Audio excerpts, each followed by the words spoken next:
Monsieur le Président et chers collègues, je crois que si nous en sommes là aujourd'hui à débattre, c'est bien qu'il y a effectivement un sujet. Même si vous essayez de nous expliquer que rien ne se serait passé, qu'au fond, la feuille de route doit s'écrire dans la simplicité, dans le dialogue et dans la transparence. La vérité, j'entends les trémolos dans la voix de ma collègue concernant le personnel, mais il y a bien eu un temps de réunion à l'égard des agents du département sur ces sujets pour leur signifier qu'en l'état, les deux musées cités ne fonctionneraient plus. En l'état. Et vous parlez de transparence, mais vous parlez à tout le monde, visiblement. Vous oubliez juste l'Assemblée départementale. Vous nous dites qu'il y a des perspectives, peut-être une feuille de route à écrire. En avez-vous saisi cette Assemblée? Non. En avez-vous saisi la Commission culture? Non. Si nous en sommes là aujourd'hui, c'est qu'il y a un sujet ou un problème de méthode. Parce que lorsqu'on annonce le mardi aux agents de quelle manière est-ce que les musées ne fonctionneront plus le mardi, et que le vendredi on rencontre les élus locaux pour leur signifier le désengagement du département, comment appelez-vous cette méthode ou ce défaut de méthode? Moi, je veux le rappeler, ces deux musées dont nous parlons, ils sont nés de la passion d'hommes et de femmes qui, il y a des décennies, les ont créés de manière associative. Le département les a estimés à un moment donné à ce point intéressant qu'il les a repris dans le giron départemental. Parfois, je dirais même sans la volonté de ces associations. En tout cas, le département a su tisser un réseau de musées à l'échelle des Pays de l'Ain. On nous dit qu'il n'y a pas de rayonnement départemental. Mais la vérité, c'est que bien peu l'ont. Pourquoi? Parce que tout le pari qui a été fait consiste à mailler le territoire départemental de musées pour en faire des vitrines des territoires concernés.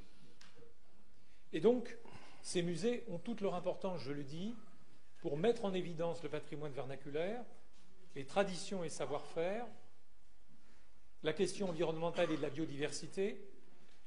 Ces musées ont une fréquentation que l'on connaît, grâce en particulier au public scolaire.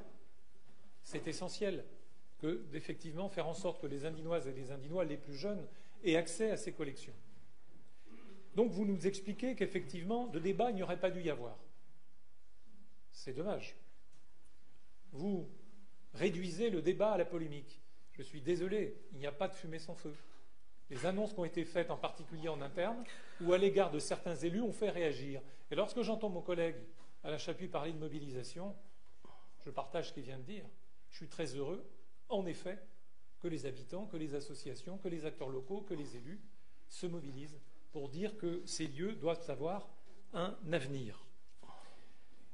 D'ailleurs, je veux le dire, ces musées ont un coût. Effectivement, moins de 0,1% de notre budget. Ça n'est pas rien, mais c'est tout à fait assumable par notre département. Lorsque je lis dans la presse que la direction générale s'exprime pour expliquer et pour dire qu'il en va de la survie du département, vous me permettrez de ne pas être d'accord. Vous me permettrez de ne pas être d'accord. Il y a des choix qui sont à faire. Vous avez évoqué dans votre propos liminaire des choix facultatifs que fait le département. Nous maintenons l'idée qu'il faut effectivement préserver ces musées. Vous dire d'ailleurs, puisque j'entends, si ce n'est un rétropédalage en tout cas, que vous donnez du temps au temps. Eh bien, moi je vous espérais qu'en effet, du dialogue il y aura, et le département ne peut pas annoncer son retrait définitif. Qu'il compose avec des acteurs locaux, j'entends. Nous avons des exemples dans ce département au travers notamment de GIP, de groupements qui existent. Je dis simplement que l'on ne peut pas tout à trac annoncer la fin d'un modèle pour la saison qui suit. Ça n'est pas tout à fait raisonnable. Bien sûr, il peut y avoir un projet partagé au plan du territoire, mais je le dis, les collectivités que vous citez, communes, communautés de communes, prennent leur part. Je prends l'exemple du Grand Bourg, l'établissement public du théâtre. C'est bien une action culturelle qui est portée aussi par l'agglomération. Je pourrais vous dire ce que je fais à l'échelle de mon intercommunalité. Mon collègue Guy Bioudet n'a pas dit ce qu'il faisait pour le musée Chartreux, il nous a expliqué que c'était la ville qui assumait toute seule. Bien. Donc nous ne faisons pas rien. J'ai cité des chiffres il y a quelques mois ici dans cette Assemblée pour dire combien la dépense par habitant au plan culturel était faible de la part de notre Assemblée. Et puis enfin, je veux dire qu'il y a là une sorte de contretemps. Vous ne pouvez pas délivrer déjà des conclusions alors que vous avez sollicité la Chambre régionale des comptes pour un audit sur les politiques culturelles. Comment pouvez-vous aller devant les acteurs locaux pour leur expliquer une forme de désengagement? Il y a là un contretemps qui est total.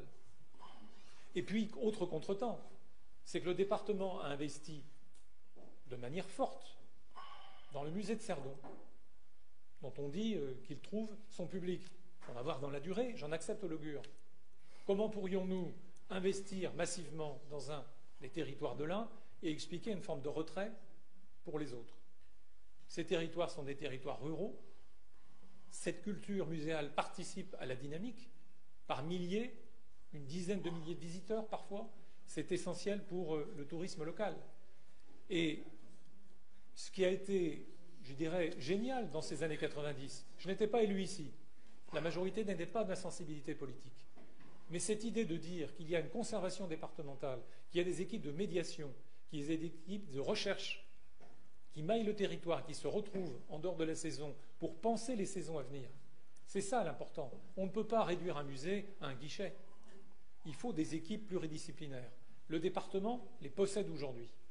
Et moi, oui, je suis effectivement tout aux côtés des agents du département. Donc je sais que l'émotion a été forte quand les choses leur ont été annoncées. Alors n'inversons pas, s'il vous plaît, les arguments.